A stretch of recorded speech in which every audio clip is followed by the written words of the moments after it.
전하고 싶습니다. 사무엘상 2장 전체 2장 10절에서 1절에서 10절까지 한나의 찬양인데 너무나도 심오하고 너무나도 풍성한데 도대체 이 시골 여자 한나가 어떻게 해서 이 정도의 하나님의 지식을 풍성하고 심오하게 갖게 되었는지 그 출처를 알 수 없어요. 굉장히 수준이 높습니다. 구약에서 이제 여인들의 찬송이 몇 개가 나오는데 출애굽한 다음에 출애굽기 15장이죠. 홍해바다를 건넌 다음에 미리암의 찬송이 나옵니다.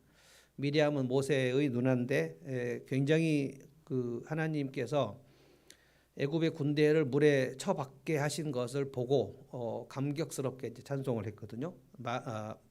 미리암의 찬송.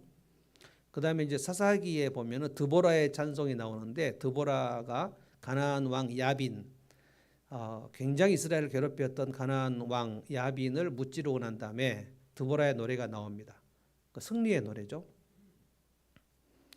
그리고 이제 한나의 이 노래 사무엘상 2장하고 거의 엇비슷한 노래가 누가복음의 마리아의 노래. 마리아가 독생자를 임신한 상태에서 그리고 이제 그 세례 요한을 아기로 뵌 엘리사벳이 마리아를 찾아가서 둘이 교제를 합니다. 둘이 교제를 하면서 여인 중에 당신이 참으로 복되다 엘리사벳 축복을 하니까 마리아가 그 말씀을 받고 찬송을 하는데 이 한나의 노래하고 거의 비슷한 노래를 합니다.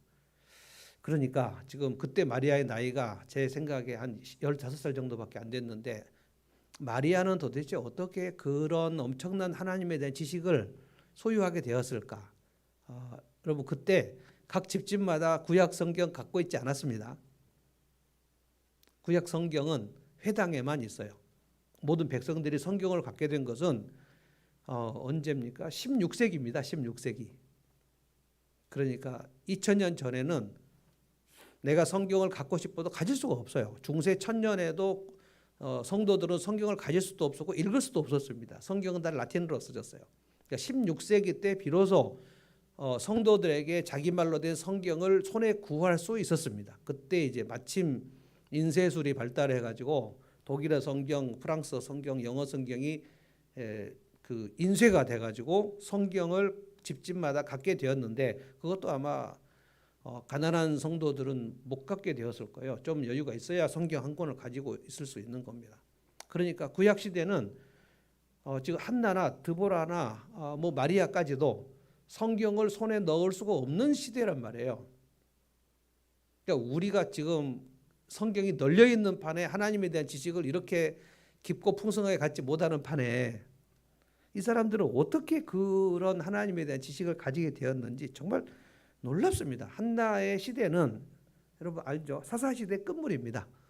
사사시대 끝물. 그리고 지금 이 당시에는 엘리 제사장 이번 주일에 엘리 제사장에 대해서 스승의 주일 설교 본문으로는 되게 이상하지만 나쁜 스승의 전형에 대해서 얘기를 하면서 엘리처럼 되지 않았으면 좋겠다는 생각을 하면서 이제 준비를 하고 있습니다. 엘리는 여호와 하나님을 멸시한 자입니다. 그리고 엘리의 두 아들은 오늘 수요일날 본문에 보면 엘리의 두 아들은 행실이 악하다. 근데 영어 성경이 뭐라고 그러냐면 악인이다 그랬어요. The wicked. 악인의 길을 망하리로다 할 때 그 악인입니다. 그러니까 엘리와 홈리와 비느하스 이 대제사장과 제사장 둘이 그 당시 이스라엘 전체의 거룩을 책임지고 있는 사람들인데 여호와의 제사를 멸시하고 여호와 하나님을 멸시해서 엘리와 홈리와 비느하스는 그냥 한 날 한시 하나님이 죽여버리셨어요. 엘리의 집을 끊어버리셨어요. 그럴 정도로 타락한 때입니다. 사사시대 아시죠?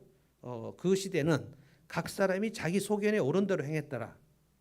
그러니까 완전히 믿음도 깨지고 공동체도 깨지고 뭐 헌신도 없고 은혜도 없는 시대란 말이에요. 아마 우리 한국 교회가 지금 뭐 위험하다 뭐 이렇게 얘기하지만 저는 그렇게 생각하지 않습니다. 사사시대는 완전히 폭삭 망해버린 시대예요. 그런 시대에서 한나가 자기의 믿음의 교제를 할 만한 사람을 누구하고 믿음의 교제를 할 수 있을까요? 어떤 무슨 뭐 목장 같은 공동체가 있었을까요?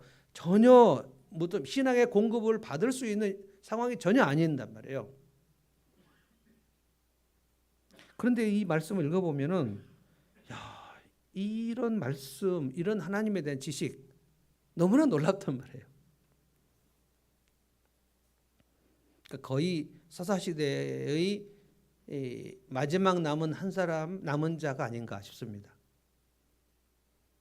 남은 자, 마지막 남은 한 사람. 그러니까 사사시대에서 다 털고 단 한 명을 하나님께서 그 시대에 보면 그 사람이 한나였다 이거예요. 지금 주님이 다시 오시는 마지막 때도 제가 볼 때 거의 사사시대의 마지막이나 비슷할 거라고 생각합니다. 예수님이 오시던 때도 성전의 지도자들은 다 그 독사의 자식들, 강도의 소굴 아니었습니까? 그래서 점점 믿음이 식어지는 때에 이 한나의 노래를 생각해 보는 것은 굉장히 중요합니다. 왜냐하면 이렇게 하나님 앞에 뜨겁고 정확하게 찬양을 하는 한나의 가정을 통해서 하나님이 역사를 이루셨기 때문에 그렇습니다. 한나를 통해서 사무엘이 나오고 사무엘을 통해서 다윗 왕국이 나와요. 사사시대를 끝낸 인물은 한나로부터 시작되는 겁니다. 놀랍습니다. 우리가 예배를 드릴 때에 오늘 또 우리가 찬양을 했습니다만 예배를 드리는 본질은 드리는 겁니다. 드리는 것에 제일 중요한 것은 찬양입니다. 찬양은 무엇이냐면은 하나님의 권능과 하나님의 성품을 생각하면서 묵상하면서 하나님은 나의 산성이십니다. 하나님 나의 반석이십니다. 그럴 때 가장 중요한 것은 노래 가락이 아닙니다. 리듬도 아닙니다. 가사입니다. 가사. 그 가사를 생각하지 않는 찬양은 다 헛것입니다. 그러니까 하나님은 나의 반석이시오, 나의 노래시오, 나의 구원자시오, 피난처시오 할 때 그 고백을 내가 하나님께 드리는 겁니다. 올리는 거예요. 왜냐하면 찬양하라 명령하셨고 예배하라 명령하셨기 때문에. 그래서 이 찬양을 이렇게 찬양하는 일에 순종하는 것이 첫 번째 순종이라는 거예요. 그래서 저는 예배를 드릴 때 찬양이 가장 중요하다고 봅니다. 찬양을 제대로 드리지 않은 사람은 은혜를 받을 수 없습니다. 설교는 하나님께서 내려주시는 것인데 올리는 걸 제대로 안 하는 사람이 내려주는 것은 제대로 받을 수 있다? 그럴 수 없어요.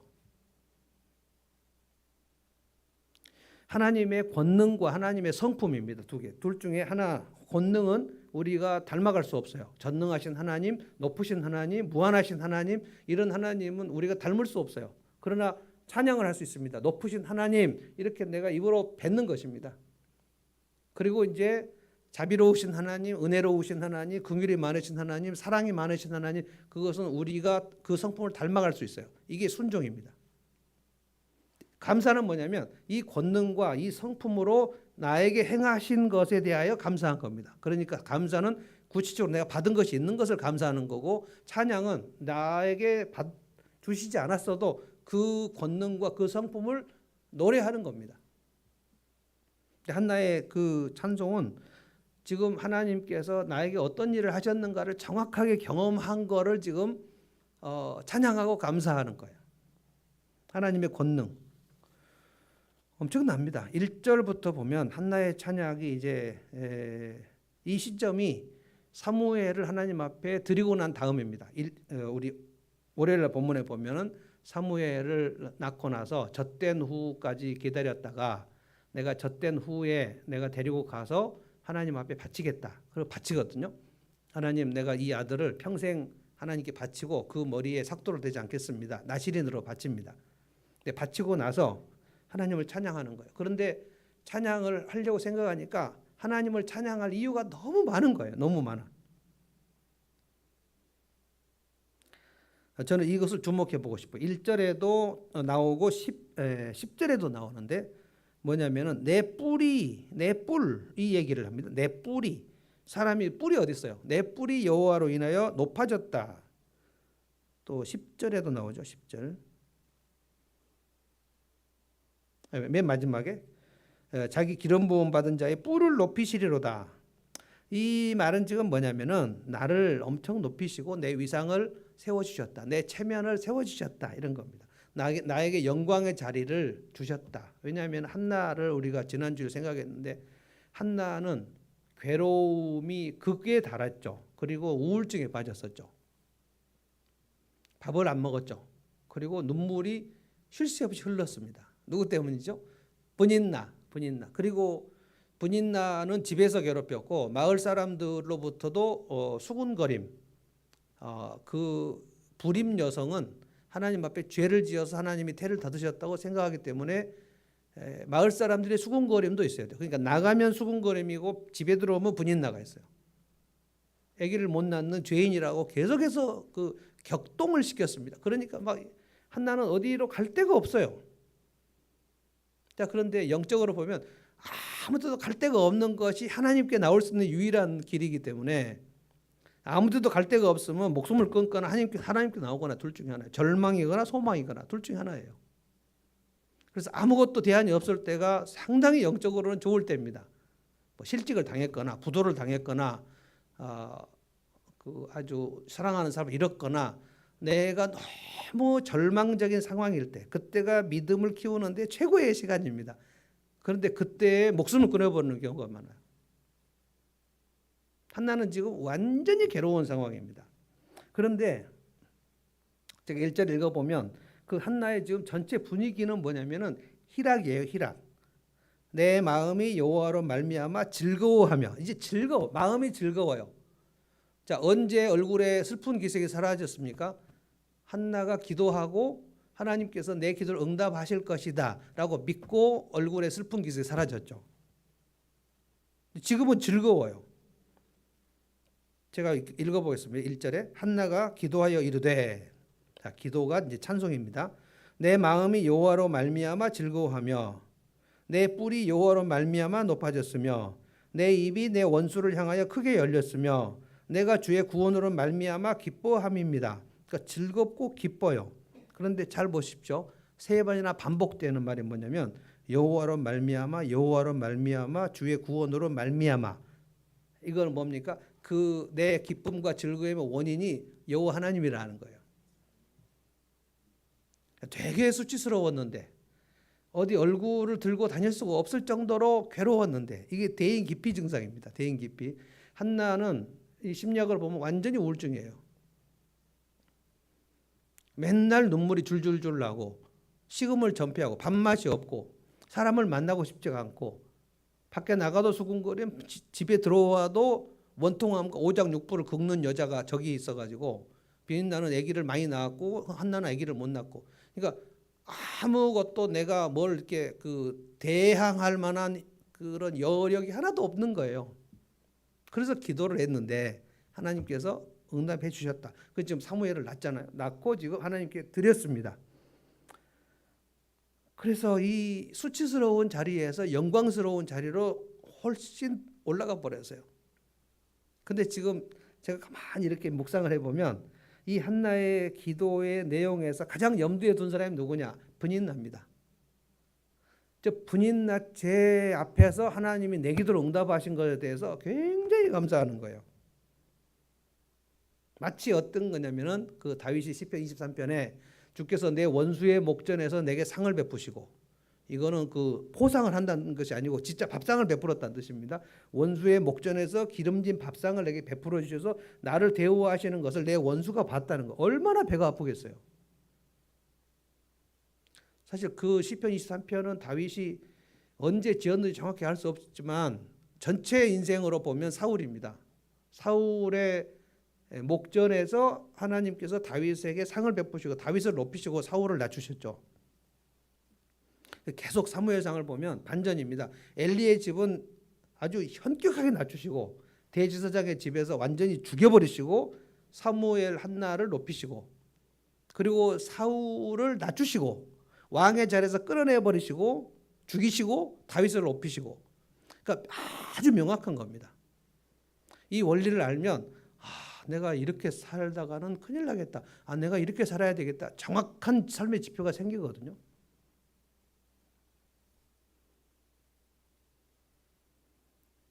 내가 굉장히 기쁘다는 거예요.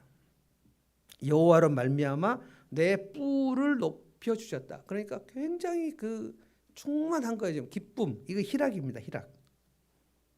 그래서 찬양하는 자는 희락이 있고 희락이 있는 자는 찬양을 하죠.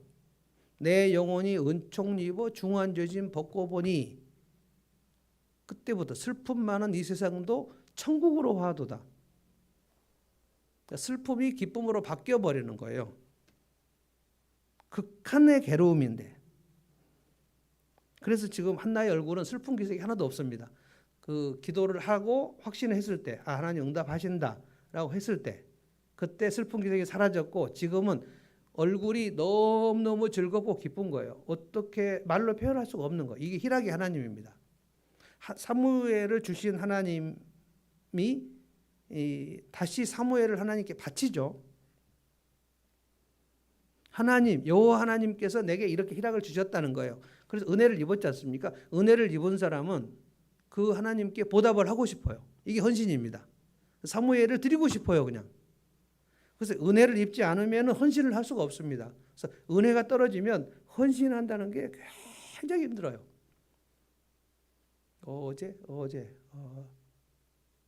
그저께 월요일 저녁에 그 블레싱 재팬 일본인 선교사님들, 일본 선교사들 한 10명 정도 강의에 들어온 것 같아요. 저하고 그 일본에서 가정교회를 10년 이상 했던 이제 김한기 선교사님하고 둘이 1시간씩 나눠서 했는데 저는 이제 가정교회 원리를 설명을 했고요. 김한기 선교사는 일본 가정교회를 생개척을 2번 한 거에 대한 이제 간증을 했는데 저도 지금 김한기 선교사의 간증 제 5년 후배인데 제가 그 일본 동경 부근에서 한번 개척을 한 내용을 처음 들었어요. 제가 들으면서 야, 이 친구가 정말 훌륭하다. 그러니까 생개척, 그러니까 맨땅 헤딩, 목사님하고 사모님하고 아이들 2명하고 개척을 그 동경 근방에서 하고 그 사진 보니까 적어도 한 30여 명 가량 완전히 세례를 줬어요. 그리고 나서 거기서 우리로 말하면 전라남도 완도 끝까지 그 땅끝 마을 정도 되는 곳에 미야자키로 배 타고 갈 때 그런 사연이 있어요. 가야 될 만한 사연이 있었습니다만 거기는 아무도 모르는 곳이에요. 그러니까 거기 딱 15시간 배 타고 딱 도착했을 때 사모님이 정말 많이 울었다고 그랬거든요. 근데 거기서 1명, 2명, 3명, 거기서 지금 10년 한 겁니다. 제가 들으면서 제가 그 강의를 풀로 지금 어제 월요일에 처음 들었는데 야, 대단하다. 그런데 이제 끝나고 나서 이제 저하고 김한기 선교사 2사람에게 그 10명의 이제 선교사들, 정확히 말하면 선교사 후보생들, 이제 일본 선교사로 가실 분들, 가서 이제 가정교회를 개척하실 분들, 그분들이 이제 질문을 하는데 어떤 분이 자기가 이제 가정교회 비슷한, 알고 보니까 가정교회는 아닌데 가정교회하고 아주 비슷한 그 교회를 다니는데 그분들이 이제 목자라 그러거든요. 자기 목자가 대단히 힘들어하고 있는데 그런 경우에 그 목자에게 뭐라고 하겠냐고 저한테 질문을 한 거예요. 그래서 본인이 목자인가 물어봤더니 목자가 아니래요. 목원이래요. 목원. 자기 목자가 너무 힘들어한다는 거예요. 그래서 제가 뭐라고 그랬냐면 목자를 잘 못하는 것 같습니다. 내가 그랬어요. 은혜를 받지 않은 상태에서 목자를 하면 그거는 재앙입니다. 재앙. 목자의 사역은 굉장히 사랑을 많이 줘야 되는데 하나님 은혜가 고갈된 상태에서 사랑을 많이 주면 반드시 탈진을 경험할 수밖에 없어요. 그래서 은혜가 떨어진 사람은 교회를 많이 하면 안 됩니다. 굉장히 불평이 많이 나와요. 그러니까 대안은 은혜도 떨어지고 교회를 그만하자. 그게 대안인 사람들이 있어요. 이렇게 배 목사님이 가르쳤다고. 은혜가 떨어지면 교회를 하지 말라 그랬으니까 내가 은혜가 떨어졌으니까 교회를 하지 말아야 되겠다. 이렇게 결론이 나오는 사람도 있어요. 그게 결론이겠습니까? 그러니까 지금 내 사역이 버겁다고 생각하는 사람은 하나님의 은혜의 공급을 받는 일을 그만큼 게을리했다는 뜻이죠. 그러니까 내가 헌신을 하는데 헌신이 힘들어요. 헌신이 힘들어서 그런 게 아니고 은혜가 고갈된 거예요. 하나님의 은혜는 폭포수같이 내리려고 있는데 자기가 막아버린 거예요. 내가 하나님 말씀을 먹기를 중단했거나 내가 기도를 중단했는데 어떻게 은혜가 막 쏟아질 수가 있습니까? 내가 뚜껑을 닫아버렸는데. 특별히 제가 그래서 끝나고 나서 개인 카톡으로 어느 가정교회냐 그랬더니 가정교회 아니래요. 한나는 지금 사무엘을 드리는 일에 조금도 아깝지 않아요. 너무 기뻐요. 그래서 저는 최고의 희락은 헌신의 희락이라고 생각합니다. 은혜를 받고 헌신을 할 때 그 마음속에 최고의 희락이 있어요. 나드 한근 그 300데나리온이 되는 나드 한 건 마리아가 주님 발 앞에 쏟을 때 조금도 아깝지 않았거든요. 가룟유다가 저거 너무나 아깝다. 그 불쌍한 사람 도와줬으면 얼마나 좋겠냐. 저거를 허비하면 안 되는데 막 그렇게 분노를 했다 그랬는데 주님도 그렇고 마리아도 그렇고 여기에 대해 조금도 아깝지 않다 그랬어요. 아깝지 않았어요. 하나님께서 우리에게 독생자를 주실 때 조금도 망설임이 없었어요. 아깝지 않았어요. 그러니까 독생자를 우리에게 주신 그 십자가 은혜를 깨닫고 나면, 그러니까 이 부분이 약해지면 내가 헌신할 때 뭐 너무 아깝죠. 내가 예배 드리는 시간도 아깝고 11조도 아깝고 교회에서 이것저것 하는 일도 정말 아깝고 내가 왜 이 일을 하고 있는가. 그것도 또 폼이 나는 일이면 모르는데 폼도 안 나는 일, 아주 허드렛 일을 할 때 보면 사람들이 나를 무시하나 이런 생각도 들 수 있습니다. 그런데 내가 하나님의 아들 독생자를 나를 위해서 아깝지 않게 주셨다는 생각, 그게 이제 은혜거든요. 십자가의 대속의 은혜를 깨닫는 사람은 하나님 앞에 뭘 드릴 때 하나도 아깝지 않아요. 기뻐요. 이게 희락의 하나님입니다. 한나는 이것을 다 경험했어요. 너무너무 기뻐요. 그래서 희락의 시작은 은혜입니다. 은혜를 입어야지 희락이 생기고요. 희락의 절정은 헌신입니다. 뭘 드릴 때 기뻐요. 여러분, 삭개오가 자기 재산의 절반을 여리고 사람들에게 그동안 토색한 물건을 4배나 갚고 그리고 내 재산 절반을 드리겠다. 이 헌신이거든요. 삭개오가 그 말을 주님 앞에 할 때 무슨 망설임이나 꺼림칙하거나 이런 것이 전혀 없었어요. 너무나 기쁘게 얘기했습니다. 바나바도 자기의 집과 밭을 드릴 때 정말 기쁘게 드렸습니다. 아깝지 않았어요. 이게 희락의 하나님입니다. 1절 전체를 보면 내가 여호와로 인하여 즐거워한다. 내가 여호와로 인하여 기뻐한다. 여호와로 말미암아 내 뿔이 높아졌다. 나를 하나님이 높여주셨다는 거예요. 예수 믿고 2년 3년 지나면 이 감정이 반드시 있어야 됩니다. 하나님이 내게 사무엘을 주셨다. 내 기도를 응답하셨다. 그거는 내가 살 길이 없었고 피할 길이 없었는데 막막했는데 하나님이 길을 여셨다. 이 감정이 반드시 있어야 됩니다. 왜냐하면 살아계신 하나님이 그 사람에게 아무 일도 안 하실 리가 없거든요. 그러면 그거 하나님 앞에 기도를 하고 은혜를 받고 믿음을 갖고 확신을 갖고 헌신을 하고 그때 또 희락이 있고, 그래서 이 희락이 계속 누적되는 겁니다. 그래서 웬만한 일이 와도 정말 막다른 골목이 와도 하나님께서 이걸 통해서 무슨 일을 하시겠지, 이것이 믿음이거든요. 근데 이런 영적인 정상적인 활동을 안 하면 교회 생활을 하면서 뭐 직분을 많이 맡으면 되게 버거워요. 은혜의 법칙을 모르면 헌신의 일이 너무 버거운 겁니다. 그 다음에 이제 2절부터 마지막 절까지 한나의 노래의 전체 핵심은 반전입니다. 반전의 하나님. 2절 보겠습니다. 여호와와 같이 거룩하신 이가 없으시니 주밖에 다른 이가 없고 우리 하나님 같은 반석도 없습니다.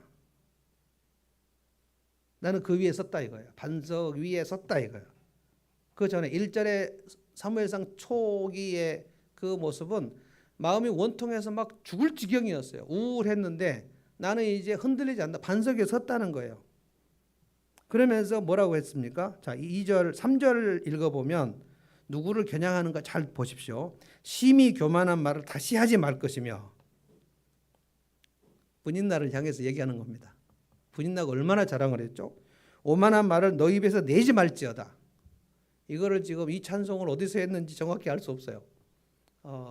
사무엘을 드리고 나서 성전에 올라가서 했는지 아니면 집에서 막 큰 소리로 떠나갈 듯이 이 찬송을 했는지 모르겠어요. 분인나는 안 들었겠죠. 교만하고 오만한 말을 너 입에서 내는 자들 하나님께서 반드시 낮추실 것이다. 반전은 뭐냐면 딱 한 가지입니다. 교만한 자는 낮추신다. 겸손한 자는 높이신다 이겁니다. 그런데 겸손하다는 것을 성경은 그냥 사람들 앞에서 뭐 고개를 숙이고 겸손하다 이게 아니고 그 영혼이 겸손한 것을 말합니다. 영혼이 겸손해요. 그건 뭡니까? 하나님을 절대적으로 의지하는 거예요.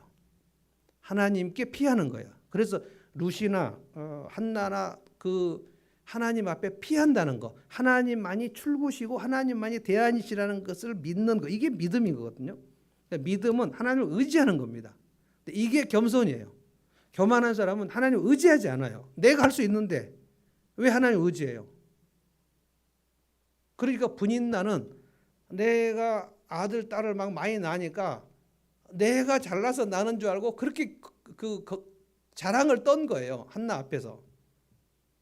한나는 아들을 못 낳고 여기는 계속해서 아들을 낳으니까 내가 뭘 잘해서 그런 줄 아는 거예요. 하나님께서 뭘 많이 주셨을 때는 그것을 가지고 누군가를 베풀어야 되는데 그걸 가지고 자랑을 해버려요. 마치 은사를 자랑했던 고린도 성도들처럼. 은사는 자랑하면 그 공동체에 심각한 해악을 끼치거든요. 뭐 내가 재산이 많거나 재산이 많으면 그 교회에서 계속 연약한 자들을 찐빵도 먹이고 햄버거도 먹이고 수박도 먹이고 막 먹이면 되는 거예요. 학식이 많으면 그것을 아주 점잖하게 나누면 되는 거예요. 제가 신학을 했고 여러분들이 신학을 안 했으면 신학을 한다는 것은 뭡니까? 성경을 깨닫고 해석하고 방향을 정해서 계속 여러분들에게 하나님 말씀을 풀어주는 거, 그게 제 은사를 가지고 여러분과 나누는 겁니다. 평신도들이 뭘 안다 그래? 만약에 내가 그걸 가지고 뭐 거들먹거린다, 이거는 은사를 가지고 공동체를 깨는 것이거든요. 그래서 교만한 인생은 하나님이 반드시 낮추십니다. 오늘 낮추신다는 건 아니에요. 하나님이 엘리도 상당히 오랫동안 참으셨고요. 사울도 40년을 참으셨습니다. 그러니까 오늘 내가 망하지 않는다 그래서 내가 교만해도 괜찮을 거라고 생각하시면 안 돼요. 하나님이 정말 그 인생에 진노하시면 그 인생에 엘리에게는 뭐라 그랬냐면 너희 집에 늙은이가 없을 거다. 젊은 인생을 그때 다 죽이신다 그랬어요. 엘리의 집은 그러니까 노인이 없을 거라고 그랬어요. 네 팔을 끊을 것이고 네 조상들의 판을 끊을 것이고 네 후손들의 판을 끊을 것이라고 그랬어요. 얼마나 하나님께서 여호와 하나님을 멸시하는 것에 대해서 분노하셨는지를 생각해 보면 우리가 성경을 몰라서 그냥 내 인생이 이렇게 살아도 되는가 보다 생각하지만 성경을 조금 알면 진짜 두려워서 견딜 수가 없어요. 하나님께 찬송을 할 때 대충 할 수가 없어요. 잘 몰라가지고 수예배도 안 오고 막 찬송도 안 하고 막 그러는 거지. 자기 인생이 지금 생사허복에 달려있는데 순종 아니면 불순종이라니까요. 자 보십시오. 한나가 뭐라고 고백을 했는가. 저는 이 4절부터 한나가 이런 고백을 한다는 게 여러분이 기도를 하실 때, 개인 기도 하실 때, 대표 기도 하실 때 이 한나의 노래를 반드시 참조하십시오. 용사의 활은 꺾이고 뭡니까? 가장 힘센 사람의 활을 하나님이 꺾으신다는 거. 왜 그렇습니까? 그가 힘센 용사인 것을 자랑했단 말이에요. 꺾으신다는 거. 그 다음에 넘어진 자, 힘없어서 넘어진 자를 하나님 띠를 띠셨다는 거예요. 일으키신다는 거예요. 왜 그래요? 이 힘없어 넘어진 자가 한나처럼 하나님께 피하여 하나님을 구하고 의지하고 찾았다는 거예요. 5절 보십시오. 풍족하던 자들은 양식을 위해 풍을 팔고 거지가 되게 하겠다는 거예요. 풍족하던 자, 부자들인데 그 부자인데 하나님 앞에 교만했어요. 그래서 그 부자 된 것을 가난한 자를 멸시하고 그 가난한 자를 위하여 자기 부를 쓰지 않았단 말이에요. 그는 하나님께서 거지가 되게 한다는 거예요. 품을 판다는 게 그 구걸한다는 거거든요. 줄이던 자들은 다시 줄이지 않도다. 이 사람은 너무 배고픈 가난한 사람인데 그 사람이 하나님께 의지하고 하나님의 도움을 의지하고 하나님께 피하고 그랬더니 줄이지 않게 하시더라는 거예요.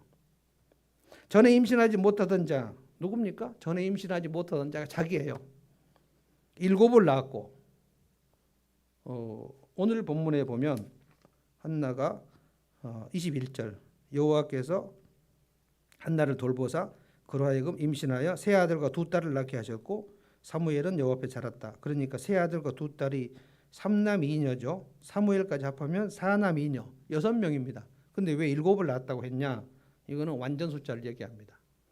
아무 아들도 없는 자, 태를 닫았던 자를 하나님께서 그가 겸손하면 7을 낳게 하신다. 완전히 하나님께 회복시키신다. 이런 뜻입니다. 한나는 실제로 6명 낳았지만 7을 낳는다 그랬어요. 많은 자녀를 둔 자는 누구냐? 저 이건 분인나입니다. 분인나는 쇠약하게 된다는 거예요.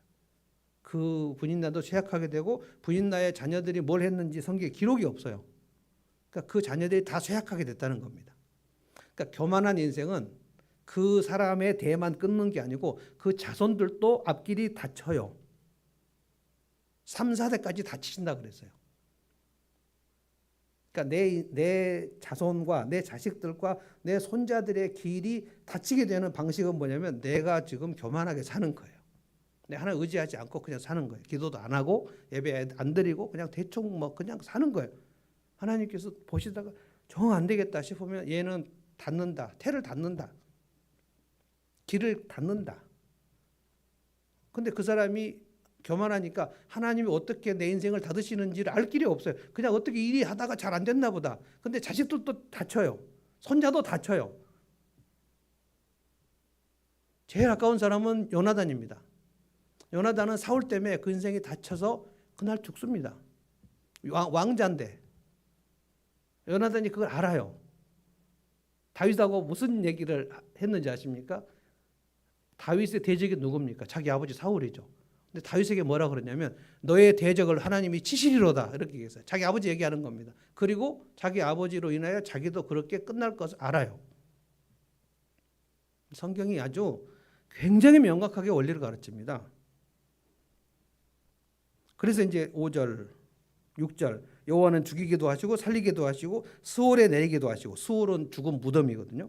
거기에서 올리기도 하시고 그러니까 완전히 망하게도 하시고 그 완전히 망한 곳에서 다시 일으키기도 하시고 그래서 내가 지금 내 인생이 완전히 망했다 할지라도 절망할 필요가 하나도 없어요. 거기서 하나님을 의지하고 하나님께 피하고 하나님만이 내 대안이십니다 하고 하나님을 찬양하고 그렇게 하면 하나님께서는 여기서 어떻게 일으키시는지 사람들이 놀랄 정도로 와 너의 인생은 어떻게 다 망했는데 거기서 일어나냐? 하나님이 그렇게 하셨어. 이 고백을 하여 하나님께 듣는 사람한테 영광 돌리게 하려고 내 뿔을 높여주신다는 거예요. 이거를 믿는 사람들은 절대로 자기 목숨을 끊을 수가 없습니다. 7절 여호와는 가난하게도 하시고 부하게도 하시고 낮추기도 하시고 높이기도 하시고 가난한 자를 일으키실 때 진토에서 그러니까 진흙탕에서 일으키셔서 빈궁한 자를 거름땀에서 올리셔서 귀족들과 함께 앉히시며 그러니까 그 사람이 얼마나 겸손한지 얼마나 교만한지 하나님은 정확하게 측정하셔요. 교만한 것도 더 교만한 사람이 있고요. 덜 교만한 사람이 있어요. 겸손한 사람도 더 겸손하고 더 하나님 의지하는지 조금 하나님 의지하는지 하나님은 정확하게 달아보신다고 그래요. 저울 달아보듯이 달아보셔요. 지금 내가 하나님을 좀 의지했는데 그 사람은 뭘 결단했더니만 하나님을 더 의지해야 되겠다. 내가 시도 때도 없이 하나님을 의지해야 되겠다. 하나님께 피해야 되겠다. 그러면 하나님께 내가 복을 주시고 상 주신다고 했지. 이 믿음을 굳건히 결단하면 되는 겁니다. 근데 교만한 사람은 점점 교만해져요.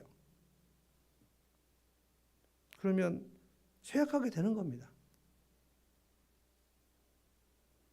정확하게 해요. 정확하게. 이 한나의 노래는 완전히 반전입니다. 한나는 정말 아무것도 내놓을 것이 없었는데 사무엘을 하나님께 드렸죠. 여러분 하나님께 뭘 하나 진심으로 믿음으로 드려요. 하나님이 받으시면 절대 가만히 안 계십니다. 그래서 보답의 원리예요. 보답의 선순환. 하나님께서 내게 은혜를 주신 것을 갖고 감사하면서 하나님께 드려요. 그럼 하나님은 그걸 받으시고 그냥 입을 씻지 않아요. 얘에게 더 은혜를 주시려고 뭐 온갖 시스템을 마련하셔요. 그러면 나는 너무 황송하니까 어떻게 나한테 이렇게 많은 것들을 허락하십니까? 더 드려요. 그러면 더 와버려요. 은혜가 없는 사람은 헌신을 안 해요. 그럼 헌신을 안 하면 하나님께서 더 이상 은혜를 내려주실 근거가 없어요. 그래서 점점 쇠약하게 되는 거예요. 양극화. 오늘 이 찬양의 결론은 내가 하나님을 의지하면 의지할수록 하나님께서는 내 뿔을 높이신다.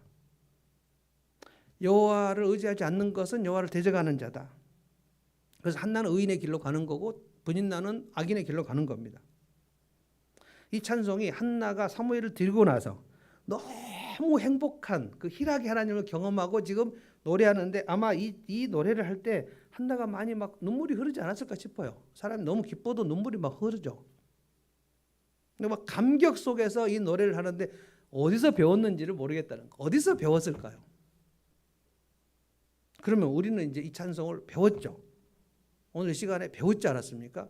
그러면 이제 나도 기도 제목이 뭡니까? 나도 그 한나의 하나님을, 희락의 하나님, 반전의 하나님을 믿고 하나님께 내게 은혜를 주신 걸 깨닫고 내가 뭘 드리고, 내 몸을 드리고, 내 재산을 드리고, 내 은사를 드리고, 내 것을 가지고 누군가에게 나누고 이렇게 해보겠다. 사무엘을 드린 것처럼 아까워하지 아니하고, 그러고 난 다음에 하나님 내가 여호와를 의지하고 드렸사오니, 한나처럼 하나님 내가 여호와를 의지하였사오니 주여 나를 높여 주실 줄 믿습니다. 하나님이 더 높여 주시면 내가 더 드리고 더 나누고, 그러면 은혜의 선순환이 막 되지 않겠습니까? 근데 문제는 뭐예요? 이런 사람이 많이 없다. 한나 한 사람밖에 없었다. 한나 옆에 엘리는 그 인생이 멸망하는 곳으로 점점 갔습니다. 엘리는 대제사장인데 좀 있으면 엘리가 죽습니다. 그리고 두 아들도 죽습니다. 그리고 언약궤를 빼앗겨 버립니다. 나라가 다 망해 버립니다. 블레셋에게. 그런데 한나와 사무엘은 점점 올라가는 겁니다. 이 원리를 여러분이 갖고 계셔야 돼요. 내가 지금 내 나이가 몇이고 내 재산이 얼마고 내 상황이 좀 어떻고 아무 문제가 안 돼요. 하나님은 어떤 상황도 문제가 안 됩니다. 한나같이 아무런 대안이 없는 사람이 누가 있어요? 룻같이 아무 대안이 없는 사람이 누가 있어요? 여리고 창녀 라합처럼 그렇게 비천한 사람이 누가 있어요? 근데 룻, 라합, 한나 이런 사람들 하나님께서 뿔을 높이셨다는 거예요. 그래서 막 그 희락이 감당할 수 없을 만큼 희락이 있었다는 거예요. 희락의 하나님, 반전의 하나님. 자, 찬송 한번 해봅시다. 전 찬송을 할까요? 나의 힘이 되신 여호와여 한번 합시다. 가장 중요한 것은 가사다. 나의 힘이 되신 여호와여 내가 주님을 사랑합니다. 주는 나의 반석이시며 나의 요새시라. 주는 나를 건지시는 나의 주 나의 하나님, 나의 피할 바위시요 나의 방패시라. 찬양을 하나님께 드리는 겁니다. 찬양합시다.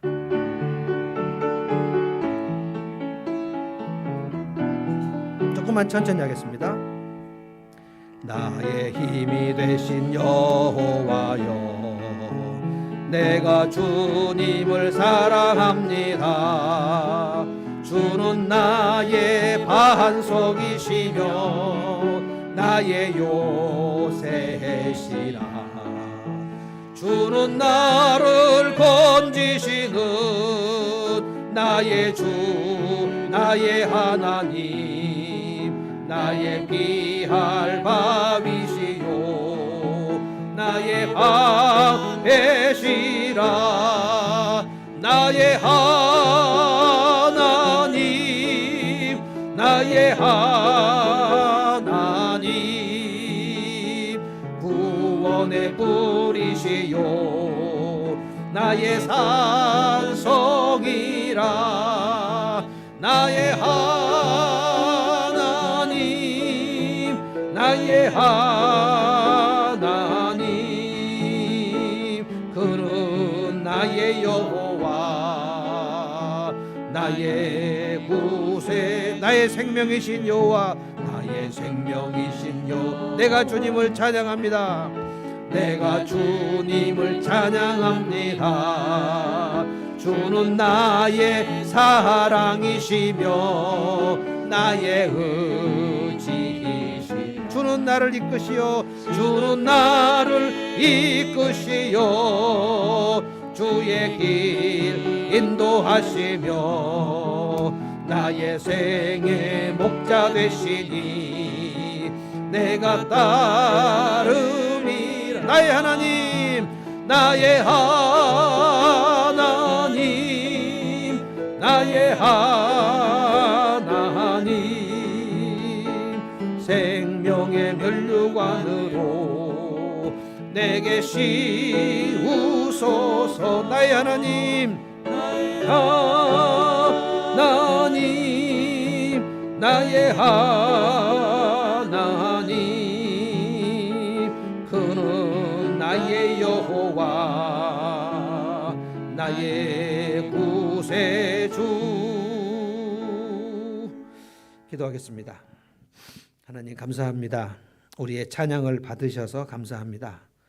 우리의 노래를 하나님이 들으셔서 감사합니다. 사무엘, 나의 기도를 들으시는 하나님, 하나님께서 사무엘을 허락하신 것을 생각하며 한나가 사무엘을 바친 것을 생각합니다. 은혜가 임하고 헌신이 올라가고, 그래서 더 은혜가 임하고 더 헌신을 하며, 그리하여 사무엘을 통하여 이스라엘 역사에 빛이 오게 하신 하나님을 찬양합니다.